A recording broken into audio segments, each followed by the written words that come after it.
And it'll be Deborah and myself, and so we'll kind of go back and forth as we present. So I'm going to start the slideshow. Just by a quick way of introduction, my name is Shamali Asgaonkar, and my colleague here is Deborah Edelman. I teach biology at the College of DuPage. Deborah teaches English at the College of DuPage. And what we are going to be talking to you about today is how we came to what we have on campus today, which is the Fuel Garden. Because the history of growing food at the College of DuPage dates long back, well before the Fuel Garden. So really where our story about growing food starts is actually in our classroom.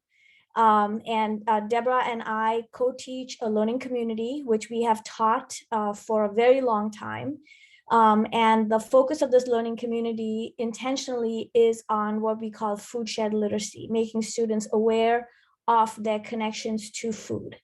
We have long felt, we've taught this course both with biology and literature, biology and film, but we have felt that this focus on food allows for a variety of very unique things to happen in the classroom. First is that it allows for a lens to sort of build on environmental literacy broadly. So sort of to understand individual connection to the environment through food, something that we all do every day. As Jane Smiley says, the future begins at dinner time. Food shed literacy or food security is a very concrete example of ecological security as well. And it allows for a very concrete and meaningful understanding for students about how consumption choices can also shape production systems. That is how the way in which we choose to consume food can shape the ways in which that food is then grown for us. It also allows for opportunities to provide service within our community, which we will talk about, and that's where the garden comes in. And then through all of this, it allows us to sort of broadly look at our place within both local and global circumstances, and look at both local and global solutions. Because the reality is that the things that we eat every day often come from many, many different corners of the globe. So this is the reason why we started to teach with a focus on food. And then particularly in terms of our pedagogy in the classroom, we are focused on sort of these four, I guess I would say, pedagogical underpinnings for what we do in our classroom. So the first thing we want to emphasize in our interdisciplinary approach to learning is that education should, or in our classrooms anyway, focus it on sustainability. That is, we have to not just understand those ecological principles, but understand how those ecological principles can actually be applied in our everyday lives so that we can meet current needs and not compromise future generations. We also feel that all education comes with responsibility to use the knowledge well and to use it to do good in the world. And that is an important part of what we also talk about in our classroom. The third aspect is this idea of critical literacy. That is, each of us as individuals can try to understand our own position in the world and how we exist within particular social, political, and economic power structures, and then how we can enact change within those particular power structures. And that's what leads to that fourth, the final aspect, which is civic engagement. That is, whether or not these classes that you're taking in the environmental biology class, for example, is a non-majors class. But whatever it is that you're learning, and I think this sort of follows on what both Mark and Laura was saying, is that we have to recognize our role as members of a local and global community, and that we have to work to make positive change within this community. So that's sort of the sort of pedagogical and structural content framework for our classroom that in 2003 brought us to the garden. And I'm going to put it over to Deborah. Yes, thanks, Shamali. So we have been growing food on campus since 2003. When Shamali and I were teaching an honors learning community, And that one in particular was a literature class. So my part in this learning community has been both literature classes and in more recent years, a film studies class, which I also teach here. And we started out even before we actually broke through that turf grass and dug together to create a garden. An example of how we combine the classroom work with this is I read Pablo Neruda's Ode to Fertility, and we had been reading poems and literary texts, and we use it, the inspiration of some of those texts to get started. And 30 of us, including some little kids and students, spent a long time digging up that plot. And we had also just been reading a piece by Wendell Berry, an author some of you may have read, a big agrarian, agriculturalist, farmer, writer, public intellectual. And we had just read a piece by him in which he was extolling the virtues of manual tools over power tools. And our students didn't quite know what to make of it until we all spent hours using manual tools and didn't get really far. And there was a good lesson right there about the theoretical and the practical. And we did all agree that we needed to bring out the sod busting machinery in order to get this garden established. But we did, and there's some pictures from our first iteration of the garden. And an important partnership that happened was that we immediately had a harvest far more bountiful than we had expected. And we were able to partner with the People's Resource Center in Wheaton, which is a comprehensive social service and community building organization in the nearby town of Wheaton, and with a food pantry, and a food pantry that early on established that client choice was important rather than just getting boxes of things. And we were able to produce some very lovely produce that was grown in accordance with organic principles, and grown and harvested by our students.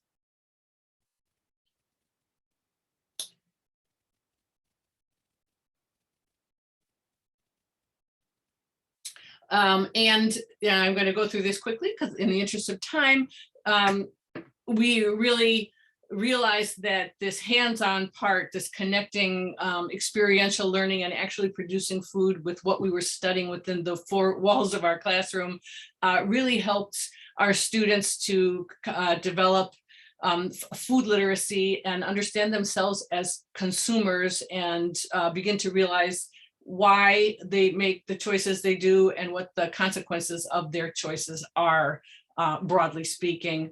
They also got the chance for a brief moment to experience agriculture, not as a consumer, but also as somebody involved in it, at least for the time that they were in our classroom.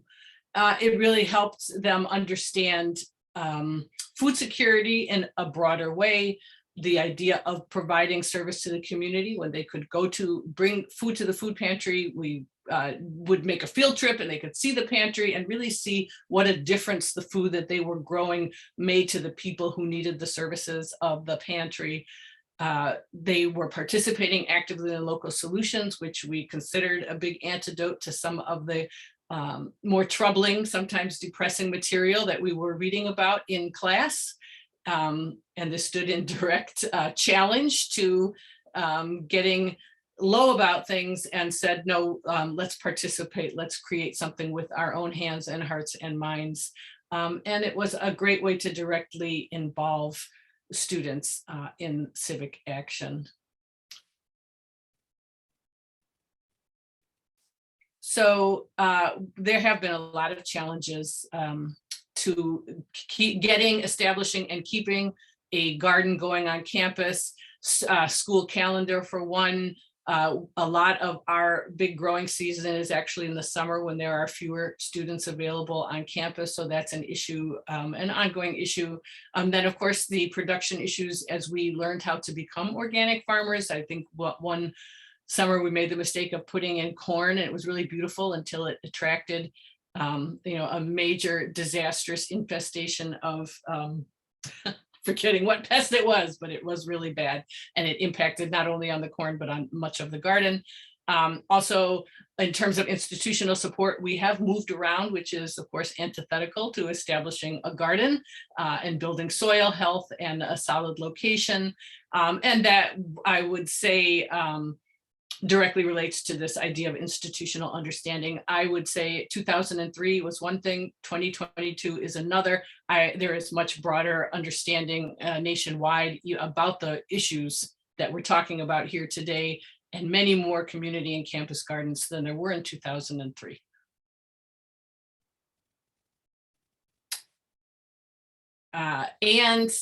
We produced a lot of food for a local food pantry. We had campus produce sales. We were able to involve students in service learning as groups, and they did some of this work together in groups, which was really great. And also we established internships, ongoing internships for students to provide that kind of apprenticeship learning experience right on campus. And that was important as an on-campus service learning and internship site. Also, we were able to involve faculty from the get-go, from across campus, graphic design posters for us. We've had from the very beginning an openness, because food is something that everybody is involved in. Everybody eats. We're all involved in food in one way or another.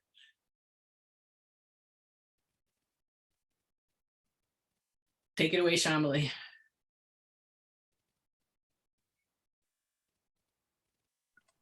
Okay. So since then, we've had in this time period a change in focus, as we saw from the presentation by the Hope Center, that around 2015, 2016, when they first did the survey, there was this awareness that there was food insecurity among college students.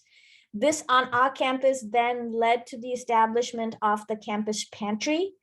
And the campus pantry was more an initiative of Phi Theta Kappa, which was in student affairs. The garden had been largely operated by us as faculty in academic affairs. And so this allowed for us to establish a partnership between student affairs and academic affairs, and to really build on increasing student engagement in this entire initiative. We have since, and we'll be talking about this more in a later session today, but we have had in this time period now a permanent location for the garden. We've had grant support from the College Foundation, and we also have a number of internal and external partnerships, including a partnership with GardenWorks, who you'll be hearing from later today. And so what that has brought us to now is kind of the current model that we have of the entire food security initiative that has the fuel pantry and has the fuel garden, where the garden intentionally now grows food. So it still does a lot of those initial ideas of engaging people in food shed literacy, but it also is directly meeting a need right on our campus. So that is all we have. I'm going to stop my share so that we can hear the next group. Thank you.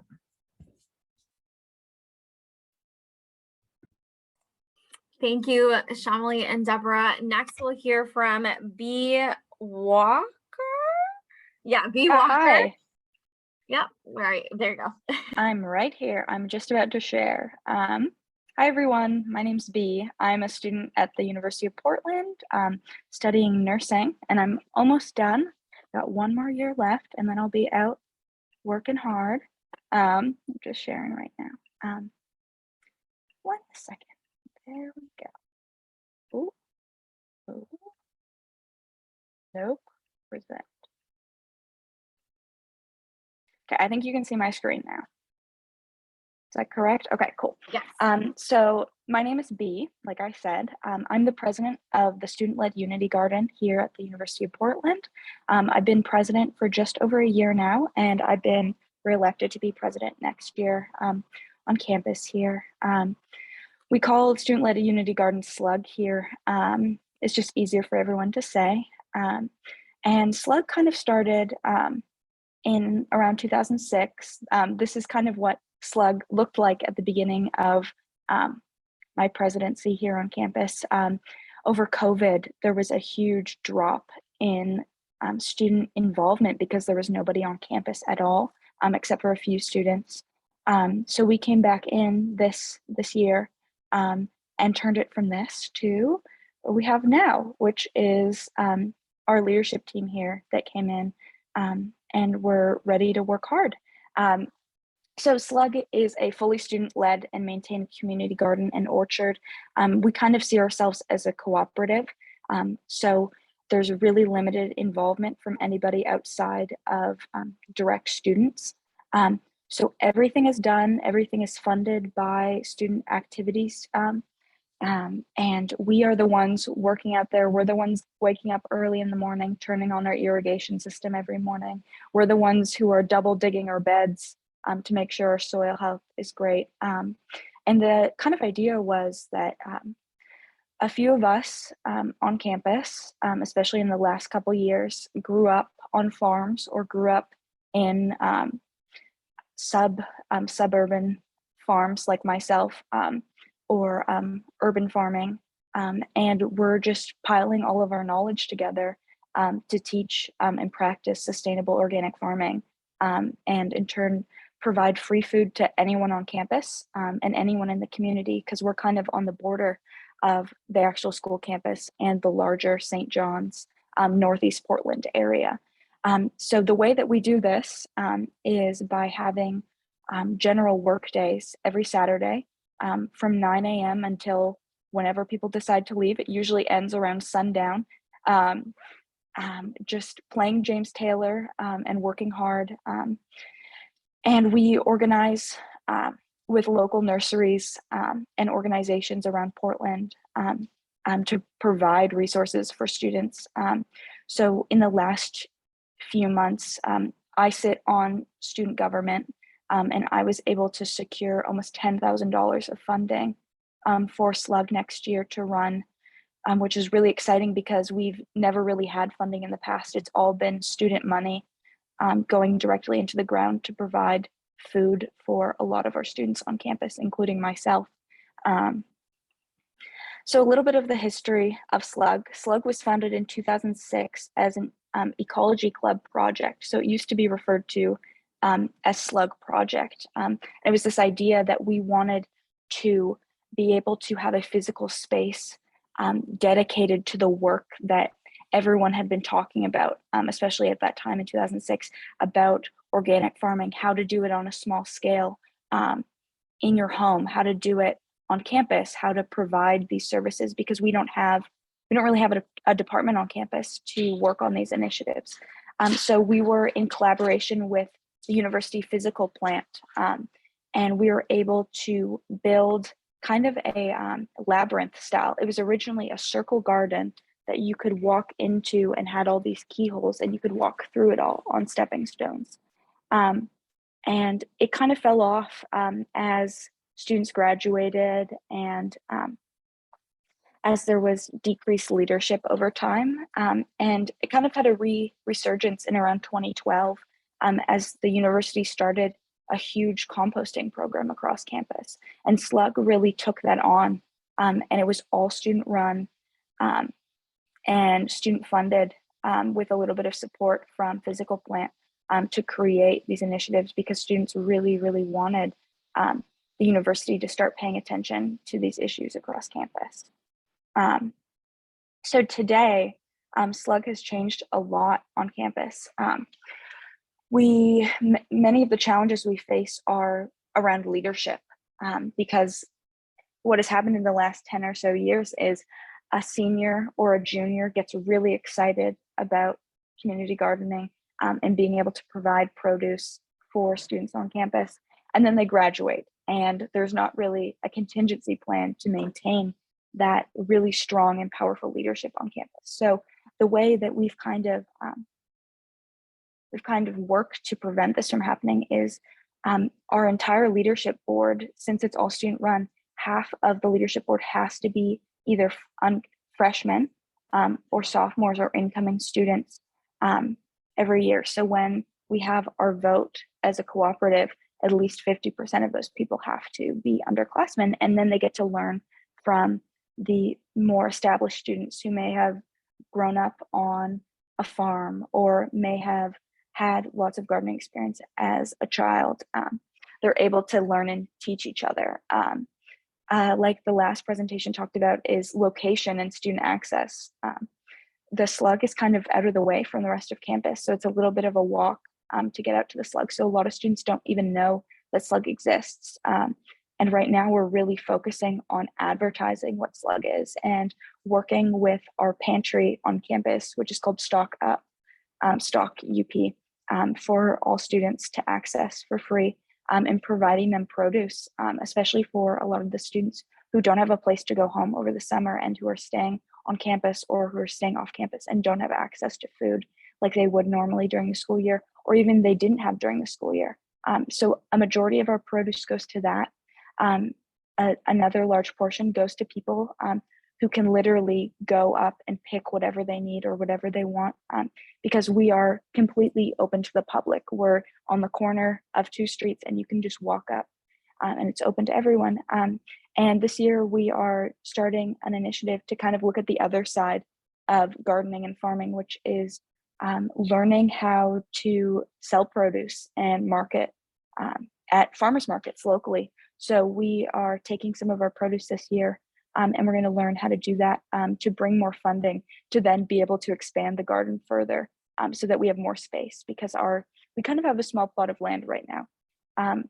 The other major problem is the school year versus the growing season. Everybody leaves before May here at the University of Portland, and comes back at the end of August. So we have that giant chunk of growing season here that we're missing. So luckily this year, about half of our leadership team to 3/4 is actually going to be on campus the whole summer running it. And we were able to secure paid positions for almost everybody on the leadership team through physical plant. So people will be able to get paid for the work that they're doing, which is really exciting because that's something that's never happened before. So the big thing is leadership restructuring that I talked about, making sure that we have contingency, and we have plans for not only the next few years, but what do we want the slug to look like in 10 years, in 20 years? What do we want to be able to come back to after we graduate? What do we want it to look like? We've also created a full seedling setup, and we're able to secure funding for that. So this year was the first year that we got to really use that greenhouse and not have to spend exorbitant amounts of our own money to buy seedlings to put into the ground.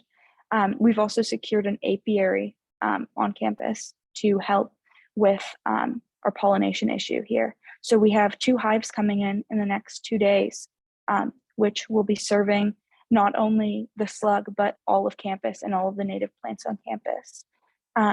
Another thing that we've had an issue with in the past is accessibility for students who don't know where the slug is or have never been interested in the past to garden or to get dirty, get down in the dirt and work on soil maintenance. And I'm a really big proponent of double digging, which is super labor intensive, but the benefits I've seen personally growing. So making sure that we are providing tools, gloves is a big barrier that we've seen for students, because a lot of our students have never ever put their hands in soil before or have learned how to dig and plant plants. So being able to provide those things that we think of, I think, as gardeners, like I've been gardening since I was 6 or 7. I don't wear gloves most of the time, but for new people to the space, it's a game changer. And having that funding to make people feel safe and feel excited to do something new and exciting. So in even just the past 2 weeks, we've been able to build by hand 4 arches to grow our cucumbers and all of our vining plants over, so they're more easily accessible to people who can't crouch down on the ground and pick that produce that they want to use. The other thing that we're focusing on this year is food preservation, because last year we came into a big issue of all of a sudden we had baskets and baskets of tomatoes, or almost 2 bushels of figs that were going to go bad in about 5 days. And we had nothing to do with, we had no way to get those out to people immediately and have them take all this produce. So we're working really hard on food preservation and teaching those skills to people. Because growing up in Ontario, that was a huge part of my childhood. Was the beets were done for the year. Now we have all of these beets. What are we gonna do? We gotta can them. We gotta pickle them, and then we have them for almost a whole year. And that's something that we've secured funding for next year, is to be able to teach those skills and work together to create not only fresh organic food for people to have on campus, but also having a storage of canned and preserved food for people on campus if they need it and when they need it, because we know that's a big challenge on campus. If you could, oh, perfect, awesome. Yeah, I'm right at the end. Awesome. Thank you so much for having me here. It's super exciting to see so many other people who are so excited about sustainable organic farming and providing these resources to students on campus, not only to provide warm and healthy meals for people on campus, but also to teach those skills so that people know that this is something that they can do just with a few hours on a weekend or a few hours here and there. You can learn these skills and provide these resources for people. You can find us or email us at slug@up.edu or message us on Instagram. We'd love to talk or collaborate in any way. Thank you so much, Bea. Next, we'll hear from Amy, Beth, and Ali with the Elgin Community College Spartan Pantry Garden. Well, good morning. It's still morning.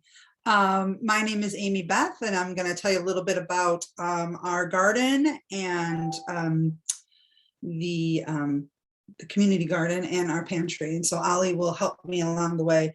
So I first just wanted to tell you a little bit about our pantry and how it started. Much like the College of DuPage, our Phi Theta Kappa Honor Society in 2014 and 15 were really focused on food insecurity, and they spent a lot of their time in the community at our local food banks and pantries and helping out. And at some point they made the realization that, maybe we should be helping out right here on campus. Maybe there's more we could do on campus. And so they really put the research in and worked with a lot of departments to find out that we do have a food insecurity issue on campus and students would probably benefit.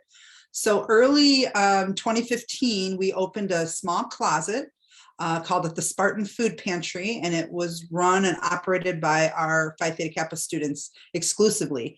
And I would say it started primarily as a place, the only qualification is you need to be an enrolled student to go there. You don't need to meet a certain, income threshold or anything like that. Students show up, they fill out a form, they get to take whatever they need. But as you can imagine, it started mostly as snacks, things students needed between classes. And we really saw that we wanted to be more of a full-scale pantry, wanted to operate where we could offer students things to take home to make meals. And, if they were still going to stop in just for snacks, that's terrific. And somewhere along the line, we were contacted by a woman who was a retired school teacher at Elgin High School, and she was a master gardener, and she had been working with the Sherman Hospital garden. Sherman Hospital has a community garden, 54 beds, and they contacted us and said, we want to offer you guys, at the time it was 2 garden beds to develop and use in your pantry. And we saw this as a good opportunity for 2 reasons. First, we can offer fresh fruits, vegetables, things to our students that they could eat on the go if they wanted, or take home and prepare for meals. And secondly, this was an educational opportunity for our students to learn about gardening. Like Bea said, many of our students have not got their hands in any soil or working the garden. So we were excited to offer that as an opportunity. So in 2017, we started working with master gardeners from the University of Illinois Extension at the Sherman Hospital Community Garden. And it was a great opportunity to learn. And I'm telling you, from the idea just of watering daily was kind of foreign to some students. And our garden bed is completely run by our students. They do all the work side by side with the master gardener, but they plot out their garden bed The master gardener helps them pick and select which seeds would be best, much like many of you talked about during the summertime. That's when we're most plentiful, but yet we don't have as many students. But we do have a good summer population, but we have learned what to grow later. You know, our late harvests are really good to utilize on campus in September and even into October sometimes. So it's been really beneficial to the students, I think. I would say it's more beneficial to the students who are working the garden. They're coming out of there with a lot of knowledge and experience. Some lessons that we have learned is kale grows really fast, and a lot of it, and we end up with a ton of kale. So we've started to plant less, but we also decided that, you know what, many times traditional students mostly don't eat kale on a daily basis or don't know how to prepare it. So we started providing recipes, how to make kale chips, how to use kale in salads, how to use kale in main meals. And students have enjoyed that. We also had a lot of potatoes one year, and, you know, keeping them in the bags and in the pantry, we were like, wow, we've got to really help students understand there's a variety of ways to use potatoes. So we also partnered with one of the nutrition instructors on campus and did a workshop. And she talked to students about the nutritional value of all the things that we're bringing in from the garden and how to use it. And again, the recipes. And when we're supplementing those kind of activities with our garden work, we find that students are becoming more interesting, and they're coming back and saying, hey, look what I did with the kale. And so that has been pretty exciting. I think that we've kind of helped grow some enthusiasm for food and how to use it on our campus and how to use it differently than what you just expect to make a kale salad. But instead now we're making these gourmet kale chips. So I think that's been a really unique process as well. I will tell you also, because there's been a lot of energy around the pantry, it's now called Spartan Pantry. We took food out because we're offering a lot more than just food. We've gotten a lot of interest from the other gardeners. So there is a bin at the Sherman Garden that we go every Monday and pick up. And so it will be all the other beds if they have extra. Sometimes they donate it to the hospital, but we get a lot of stuff every Monday from the garden to share with our students. And that's been great, because we have this past year, we had one garden bed, but I'm telling you, with the donations and things that we're getting from the generosity of people in the community garden, we're giving out a lot of free fruits and vegetables on campus. And it's been wonderful. And our stuff goes only to students, much to the chagrin of faculty and staff who really want to partake. We really want this to be a student-led and student initiative that students will receive. So it's been wonderful. Ali, do you have anything to add that I might have missed?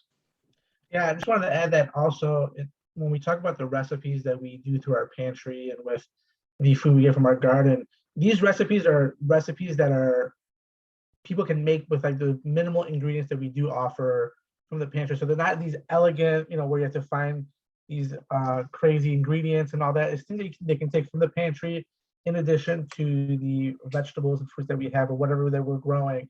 And they can make these like healthy meals and have them at home and all that. So it's been a blessing. And we've, in the past years, we've had refrigeration added to our pantry. So we're able to keep a lot of the vegetables fresh beyond just, what we grow and all that. So obviously they have a shelf life. Everything has a shelf life when we bring it back, but it's still being taken. A lot of our students are still, we started to put food out more frequently and have more open hours, and our students are very welcoming to grabbing. We just tell them to grab it. If you want to grab it, there's no reason for us to really kind of think that why do you need to grab it? We just want you guys to take it and have something that's healthy to eat and be taken with the stuff in the pantry and make you a very delicious meal that can keep you full for the rest of the day. Yeah, I think that the addition of the community garden has changed the way people think about our pantry. It's more full service. It's healthy. We don't want to just constantly offer the mac and cheese, processed mac and cheese, which is very popular, but at the same time, we want to introduce other things to the pantry because our primary goal is that coming into our pantry is a dignified experience. It shouldn't be shameful. It should be about helping others learn about food, have plentiful amounts of food if they need it. And so the garden has kind of elevated the status, I guess, of our pantry a bit, which we are really grateful for. I think the future of our pantry, and something B mentioned was food preservation. I think that would be an area that our pantry would love to look into in the future, and see how we could do that, because there is a short period of time when we are able to service the students with what we harvest, when we have most students on campus. So that would be a wonderful thing. I love the idea of the beets and the pickling, and we could do that with radishes and many other things. So I'm gonna take that idea, B, and maybe our students will contact you for some more tips. And I think that's really it. We just wanted to share how it's been so beneficial for our students, the students who are working the pantry and the students who are receiving harvest. It's been great. Great, thank you so much for sharing. We've got one last one from Jeannie, Executive Director of Garden Works Project. We might go a little bit over. Please go ahead. Okay, if you guys don't mind, I'm probably going to stop my video and then still share my screen, just because my internet seems to be coming in and out. So let's see how this goes. So again, I'm Jeannie Eisman, and I'm so glad to be here and telling you about our organization. So the mission of the Garden Works Project, essentially, we're a volunteer-based organization, and our vision really is to see more food growing opportunities available in the context of where we are. So we're located in Western Chicagoland. So the concept of organic suburban agriculture is really our theme. And we want to empower, educate, and support all food growers. So while we do have specific programs that are working with individuals that are food insecure, we do also want to work with food growers that may be empowered to grow for themselves or others. So why specifically do we grow? Our model is, and our vision really is to see that everyone has access to fresh produce. And that is something that should be a right of anyone's. And we want to see a community nourished and empowered to grow and share food. And this could be from the home gardener that's using a backyard space to even a small farm. We are so grateful for our work with COD. Actually, we've been able to not only support the start of their fuel garden that they have now, but we've also been able to work with COD in our fall fundraiser. And David, who is in the culinary department, has actually worked with us tirelessly for many years. And we are grateful to him because he's been able to integrate that story of local farms within the area and how much of an impact they really can make, not only on the quantity, but also the quality of food that is provided to the local food economy. So specifically within our programs and services, we have 3 main programs. We work from the basic level of home gardener. We work with over 50 social service agencies that are providing emergency food assistance. So this could be a food pantry, or it could be more of a comprehensive social service agency or transitional housing program. And we provide them with gardens in the backyards of their home or within their apartment space. Going on a bigger level, we also work with community gardens, and we help community gardens get established so that they have food growing opportunities, whether they are residing within a food desert region or they have a desire to donate produce to an emergency food assistance agency. So this could be the full gamut of organizations, whether it be a civic garden club or a local church, local school districts that we work with. And COD also fits within that category. And then finally, we have the educational component. So our Food Growers Network, we want to be able to provide resources, whether it be technical assistance, education, or training, and then also just the basic resources such as materials, seedlings, so that people have true food access, food equity. So this is an example of one of our home gardens. We're always really proud of showing this. So at day 1, we install a 4x8 garden bed for our home growers. And at week 6, our raised bed gardens are looking amazing. So our model essentially is to create an opportunity for a family to be able to try a comprehensive experience or a comprehensive journey of gardening.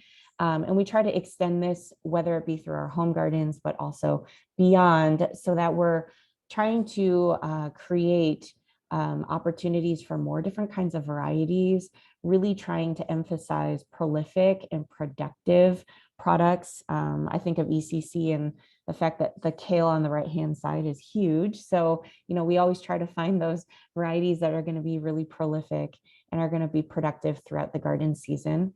And then we also try to teach some more innovative ways that may not be as,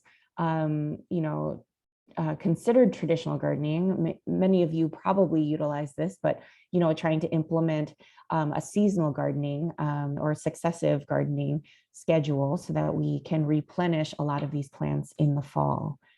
So, our model is a collaborative approach. So we try to use our volunteers and our community as best we can, not only in a partnership-based model where we are working alongside organizations that really want to have active participation in terms of food growing and maybe providing food assistance, but meeting their needs in a particular way. So cultural palatability is really important and key to what we do, and providing people choice, even within the products that they grow, is also really important for our model.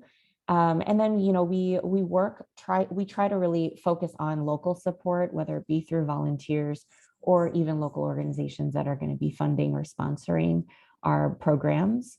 And then just trying to have that local sustainability bent as well. So whether we're working with planning offices or the DuPage County Environmental Commission, we really want that to be a priority of what we do. So I'm actually here, I wanted to give you guys a comprehensive view of what we're doing, but I'm also here because we have two huge pieces of news about our organization that have really been exciting for us in the last couple months. The first is that we moved to Wheaton so that we could join forces with the DuPage County Fairgrounds. So the fairground space is one of the last remaining spaces that really is an open land asset to the county, and we're going to be growing on their property. And the purpose of that will be providing food growing opportunities. Not only will we be doing that, the other portion of that collaborative will be to be able to partner with them so that as we start discussing within the fairgrounds actual annual fair about what agriculture looked like in the past, we can start moving forward into what it should look like in the future. And DuPage County, obviously is landlocked. There's not a lot of agricultural opportunity or agriculture that exists. And so how can we engage in that discussion with participants and, active people that are coming into the fairgrounds to see, the show cows and to see the show chickens? Can we engage in that discussion to be talking about potentially backyard animals, animal husbandry that could work on more of a local level, different, more innovative ways of urban style gardening that can create more productivity with a small consolidated use of space. So that would be our first project. Our second project is on the screen that you can see. We are collaborating with an organization called Fresh Food Connect. And Fresh Food Connect is a national organization that created a mobile app. And the concept, based out of Colorado, was to connect growers with distribution sites for emergency food assistance. They also added in the reason why their icon has a bike, and you can imagine like Denver and a lot of people biking around. We may not have that access as much around here, but they created a triad model where they had a distribution location, they had a grower, and then they had the opportunity for volunteers to become couriers. So what we are going to be doing is we're going to be doing 2 of the 3 in our pilot program. So we're going to be creating drop-off sites, and we're going to be creating also an opportunity for food growers to register with us. So it's a free app that anyone can join. And once you join this, you can get information about how you can donate your produce as you're your garden is growing. So I love this icon that they use, zucchini problem. There's an app for that. And we probably have all resonated with that at some point, where there might be something that is not maybe what we wanted within our garden, or our children are getting tired of that particular product, but it's still growing prolifically. What can we do to engage within the community to be able to bring good from that? So there's a way to be able to grow. There's also going to be ways for us to export anybody who's joined onto that app and to have particular asks. So if you're an avid grower and you know how to grow particular kinds of eggplant, we know of many Central African communities within the region that would love a particular kind of eggplant that is not the easiest to grow around here, but those that are really familiar in growing white nightshades, we would love to be able to engage in that discussion with our growers. When there's a prolific amount of peppers that somebody may have and is used to going to, let's say, PRC, as was mentioned at the beginning of this discussion, and maybe there is another place in Glendale Heights that may have a desire to receive peppers because they don't have that within their food rescue this week, we can ask within that export and be able to, engage with our food growers that way. So it's a really exciting opportunity for growers, but also even for our clients to engage. We're really hopeful that our clients are all going to sign up for the app as well. As I had shown you with that picture originally of the week 1 and week 6 model for our gardens, we grow a comprehensive amount of product for our gardeners. And we don't expect them to like everything. We will get a complaint every year about the kale, and we will get a complaint every year about the chard. And I don't blame them. They're not my favorite either. But it's part of that gardening journey. And we actually want to teach them, because there's a particular way to harvest kale versus chard versus lettuce. And so there is a story to that we want to be able to relay. But we want our clients to be able to also engage back with the community. So if they want to grow it forward, so to speak, they have that opportunity through Fresh Food Connect. And here's our contact information if you have any questions.